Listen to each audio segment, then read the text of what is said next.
may iniinda kang sakit na gusto mo ng agarang lunas. Tigil na po muna sa kakainom ng mga tableta at baka time mo ay masira. Blower na panlunas nasa Pilipinas na.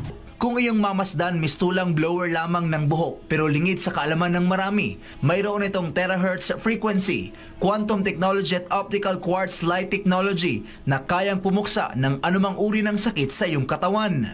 Ang radiant energy na ibinubuga ng iTeracare therapy device ay kayang tumagos sa iyong balat, internal organs maging sa iyong mga buto. Nasa may lalim ito na 20 hanggang 30 sentimetro upang ayusin ang mga baradong ugat at mapaganda ang daloy ng dugo sa katawan. I tried the product last quarter of last year. And it has worked so many wonders for me and for my family. The first time I tried it, I spent 30 minutes blowing my body. The next day, I did not feel any pain whatsoever. And for the next 3 weeks while in Baguio, even if I was walking the whole time, when I go home, no pain whatsoever. I'm able to sleep very well. So when I came back to Manila, I secured my own iTera. Hindi lamang sakit ang kayang alisin ng blower, tinatanggal din ito maging ang mga sobrang taba mo sa katawan na hindi naaalis ng ehersisyo. In fact, just yesterday I saw somebody who I did not recognize her at all because I saw her at an event. And the first time, she had to introduce herself to me because she had lost so much weight. And I asked her, what happened? And she said because of this particular product. She used it specifically to lose weight. So I tried the product. So dito, lumit yung mukha ko. If you check yung first episode ko sa Pinoy Legal Minds, palaki yung mukha ko, but ni-spray ko dito, blow ko dito, lumit yung mukha ko. Diba? Bukod sa kilala ito sa higit 50 bansa, certified approved din sa mga kinauukulang ahensya. The insurance company insured us $1 million and we give 1 year warranty and we have all the proven document to prove that this product is safe by the very famous authority. We can show you all the soft copy. This is very important. And the important thing, 1.5 years everybody use the product. They are very astonished. They are very excited about the effective in the product speak by itself. May makapartner tayo sa mga peso, so bumababa tayo dyan sa mga barangay level para i-orient sila, ipakita natin, kumbaga i-explain ano ba yung benefit ng pagiging miyembro ng SSS. Oo, kasi Jomer, kahit tayo ay 66 years old na, no, ang SSS, marami pa rin ang walang SSS, lalo na sa hanay ng mga self-employed. Sabi ng Philippine Statistics Authority, Jomer, may mga 19 million ang self-employed sa buong Pilipinas, pero ang nakapagrehistro pa lang sa SSS ay nasa mga 3.4 million lang. So, kaya medyo gusto natin na hikayatin ang lahat ng self-employed na magparehistro sa SSS bilang self-employed at magpatuloy at maghulog ng kontribusyon sa SSS bilang self-employed. Dahil gusto natin mayroon sanang SSS coverage ang lahat para dumating ang panahon na tayo ay senior citizen, meron tayong buwan ng pension, Jomer. Sabihin ko rin, no, ayon sa projections ng population ng Pilipinas, mga 10 milyon ang senior citizen. Pero ang retirement pensioner natin, Jomer, mga 2 million pa lang. So gusto natin na hikayatin palalo ang lahat ng naghahanap buhay, lalo na ang mga self-employed, na hulog ng kontribusyon sa SSS para pagdating ng panahon ng kanilang retirement ay may buwan ng pension sila kahit paano. Para sana, pagdating natin lahat sa edad 60, lahat tayo ay may buwan ng pension kahit paano. So sige, Direk, meron na ba tayo mga pwedeng sagutin na mga tanong? Yung mga yung mga viewers natin, so post nyo lang yung mga tanong ninyo dyan. Sky's the limit. Wow. Sige, so palitan tayo, Jomer. Ikaw muna ngayon. Okay, so may tanong from Rinalyn Velasco. Hello po, I just wanna ask po kung paano po makuha yung contribution ko. I worked before sa BPO and I am a student now. Bala ko po sanang gamitin yung contribution ko para sa tuition ko. Okay, Rinalyn, actually wala kasi tayong refund of contribution sa SSS. Pero ang may sasuggest ko sa iyo, Rinalyn, kasi meron tayo kasing tinatawag na Educational Assistance Loan Program ngayon na kusang pwede itong i-avail ng miyembro. So ang requirement lang natin dito, dapat meron kang at least 36 contribution, 6 of which nasa 12-month period prior to month of filing. At kung may ibang loan ka kay SSS, dapat updated yung remittance ng iyong monthly amortization at yung income mo should not exceed 25,000 pesos. So pwede kang mag-avail nito. So kung ang kukunin kasi ng, by the way, ang beneficiaries pala ng ating Educational Assistance Loan Program, hindi lang yung mismo member borrower, Sir Carlo. Pwede rin po dyan kung yung ating member borrower may asawa, so yung asawa niya pwede niyang paaralin, di ba? Kung pinangakuan niya noon, nung nililigawan pala niya, di ba? Pakasalan mo lang ako, paaralin kita. So ito na po ang solusyon, di ba? Or anak ng member borrower, o di kaya naman kung single, yung kanyang mga kapatid. At syempre, yung mismo member borrower natin. So pagka degree course, alam ko po, it's 20,000 per SEM. Trimester or quarter term ang pwedeng mahiram. At kung iyan naman po ay vocational or technical course, 10,000 po yan per semester or quarter term. Okay, yeah. So, Rinalyn, sinagot naman ni Jomer yung tanong mo. Huwag kang mag-alala. Babalik din naman sa'yo lahat ng hinulog mo. Pero hindi lang ngayon, no? Hindi lang in the form of a refund. Pero tignan mo, Rinalyn, kung ikaw ay eligible sa aming loan programs, baka po pwede doon tayo humingi ng tulong o tumingin kung may itutulong sa inyo ang SSS. Thank you for your question, Miss Rinalyn. Ang ganda ng post ni Rinalyn. Oo nga, nakaganon eh. Okay, next. Ako naman, paano po kung di na naghuhulog yung company namin? So, question from Paul Libao Toralba. Ay, sana po bisitahin nyo po ang SSS at ikwento mo sana, Paul, yung situation sa inyo kung bakit hindi naguhulog ang inyong kumpanya. Paul, usually yan, mayroon kayong payslip, hindi ba? Tapos doon may deduction ka for SSS. Tapos baka, Paul, alam mo na walang hulog ang kumpanya mo dahil sa pag-check mo ng iyong record sa SSS ay hindi na po-post. So, pwede mong ikwento yan, isulat mo yan sa isang sulat, tapos ihatid mo sana sa SSS branch na malapit sa inyo para ma-report mo at yan po ay aming papasyalan sa pamamagitan ng aming account officer kung bakit nangyayari yan sa iyo o baka pati yung mga office mates mo ay nadadamay. Isulat mo lamang. Another way, Jomer, is to just go to the SSS website, Paul. Pag tingnan mo sa baba, mayroong branch directory doon ng SSS. Pwede mong i-click mo yon, tapos malalaman mo yung contact details na SSS branch, pati ang email address ng SSS branch na pinakamalapit sa iyo. Pwede mong doon na lang subukan para hindi ka muna umalis na iyong bahay sa pag-report. Ang maganda, Paul, is yung isusulat mo yung kwento, lagyan mo ng kaunting ebidensya kung may payslip ka na isa, tapos titignan niya ng SSS kung totoong hindi nagiging tapat ang inyong employer sa pag-aasikaso ng iyong SSS. Okay, thank you, Paul. So, detalyado ang sagot ni Sir Carlo. Live din pala tayo, Jomer, sa TikTok, ano? So, ano ba sasabihin? So, mamaya magti-TikTok na tayo, di ba? Ikaw lang, siguro. Ikaw lang. Thank you. Ayan. So, okay, go. Okay, so, ayan, may susunod na tanong po sa atin. Ang daming tatanong. Yan, dumadami. Very good, very good, very good. So, meron po tayo, Sir Carlo, tanong from, kay Awi Cantorna Pont. Yan. Mag-ingat ka sa pagbasa ng mga yun nga po, kinakabahan ako mamaya. Baka Delikado, pa-censored tayo. Oh, yes. So, ang tanong po niya is, pagka voluntary payment po ba hindi makaka-avail ng maternity benefit?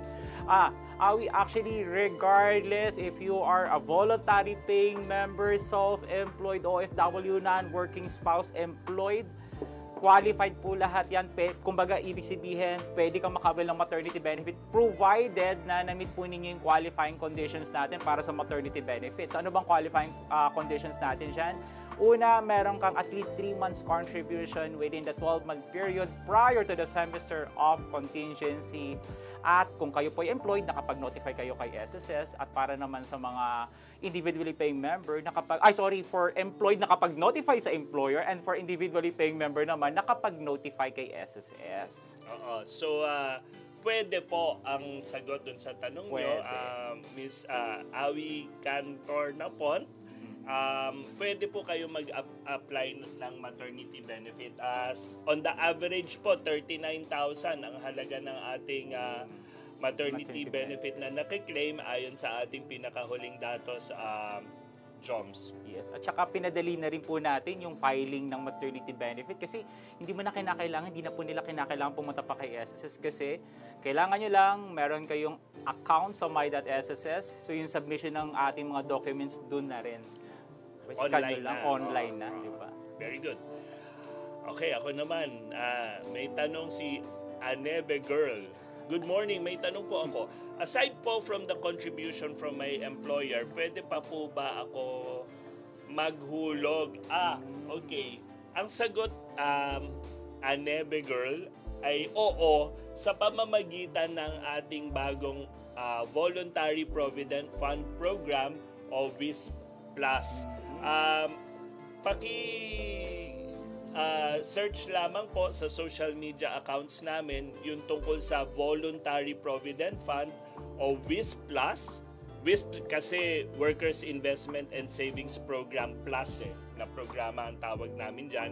Voluntary Provident Fund po. Anebe Girl, kung mayroon kang at least 500 pesos na dagdag kaperahan sa iyo na gusto mo ihulog sa SSS, pwede mo yan ihulog sa pamamagitan ng pagsali sa aming Voluntary Provident Fund Program o WISP Plus. Kapag mas malaki ang perang mayroon ka na gusto mo ihulog sa SSS, pwede din po at hulog po kayo sa pamamagitan ng programang yan. Gagawan po namin kayo ng Provident Fund account. Yung kaperahan po ninyo na may ipon dyan sa account na yan ay amin pong i-invest ng buong husay at tiyaga. Poproteksyonan, iingatan po natin ang principal pero sisikapin din po natin na mayroong magandang kita ang inyong dagdag hulog sa SSS. So pwede po. So magandang tanong ni Anaba Girl. Si Anaba Girl. And yes. so, next. Yung pala, sir. Anaba Girl. Okay. So, Sir Carlo, may tanong naman from Realine de la Peña and Daya. Hello po, online po ako nag-apply for SSS number. Nakakuha naman po ako, pero tag as incomplete requirements po. Nung nagpunta po ako sa isang branch, ang sabi, saka ko na daw po isubmit kapag may isa ng hulog. Is it okay po? Actually, may hulog sa wala, okay? So, pwede po ninyong isubmit yan sa branch ninyo, yung photocopy ng inyong birth certificate. Kasi nga po, nakatag siya as no supporting document. So, ibig sabihin, Sir Carlo, nung kumuha siya ng SS number, wala pa siyang na-submit na copy ng kanyang birth certificate. So, pwede po ninyong isubmit yan sa branch. So, by the way, pagpunta po ninyo, pakidala po yung original, ha? Kasi yung iba po, ang dala-dala, photocopy lang. Hindi po namin kukunin yung original, yung photocopy lang po. But we have to compare yung original from the photocopies po. Okay? Okay, dagdag ko, Joms, Raylene, mahalaga na maikompleto nyo po yung pag-submit ng inyong supporting documents tulad ng mga valid ID, birth certificate, baptismal certificate, driver's license, at kung ano pang valid ID na mayroon kayo. Kasi mahalaga po yan para makilala kayo ng SSS ng mahusay at magkakumpiyansa po kami sa pagbabayad po ng benepisyo pagre-release ng loan sa inyo sa oras ng inyong pag-apply po. So mahalaga po yan na paki-asikaso lang po, Ma'am Raylene. Okay, tanong naman ni Earl Linda, pero ang hula ko Erlinda. Oh, Erlinda to eh. Pero pinaghiwalay Pinaganda po niya. Ask ko lang, ako po'y nawalan ng work nung panahon ng pandemic na hinto na rin contribution ko. Okay lang po na di maghulog kasi wala na po akong work matagal na. Sa contribution ko, mahigit years na po ako. Opo, Ma'am Erlinda, kung tayo po ay walang hanap buhay, hindi po tayo kumikita, hindi din po kailangan maghulog sa SSS. Wish ko lang, Joms, ay si Ma'am Erlinda ay marami na talagang hulog sa SSS para pag dumating ang kanyang edad sa pag-retire ay magkakaroon siya ng buwanang pension. So Ma'am Erlinda, sana kung tayo ay mabata-bata pa, sana ay bumalik din ng magkaroon tayo ng hanap buhay upang kumita pa ho tayo. Kung may hanap buhay na ho kayo, maghulog na po kayo uli sa SSS. So okay lang po yung walang hulog dahil yung walang kita at dahil kung wala tayong kita, hindi din po kailangan maghulog sa SSS. Kung may kaperahan kayo, pwede kayo magpatuloy bilang voluntary member. Pero muli, okay lang po yan, Ma'am Erlinda. Kung tayo naman po ay medyo may edad na, malapit na mag-retire, sana po ay marami na kayong hulog sapat para magkaroon ng buwan ng pensyon sa inyong retirement. Thank you, Ma'am Erlinda. Thank you, Ma'am Erlinda, and thank you, Sir Carlo. So another question po from Zoe Kimiano. So 3 years na po kami empleyado at wala pa ring hulog ang company. So may problema daw ang system.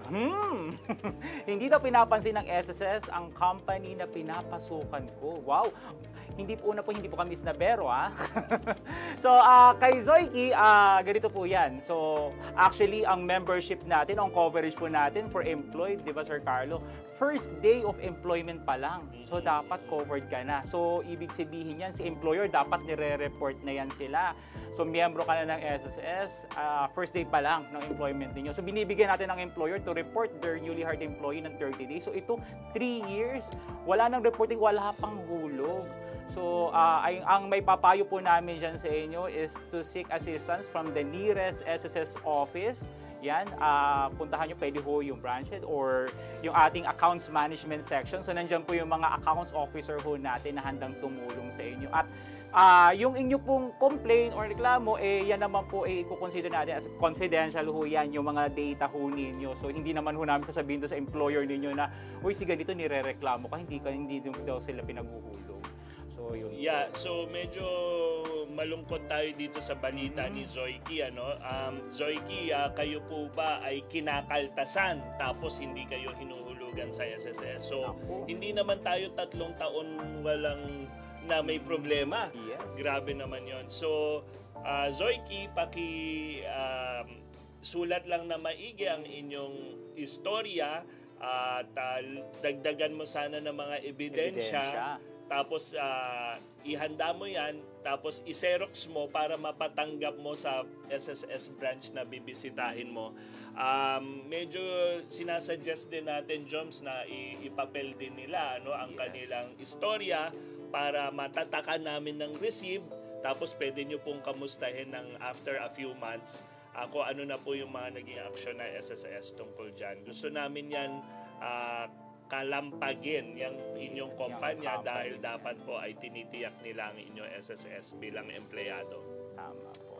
So ako naman, tanong naman ni Francis, Sir, may tanong po ako, hindi pa po ako nakaka 10 years ng contribution, pwede na ba ako maka-avail ng educational loan?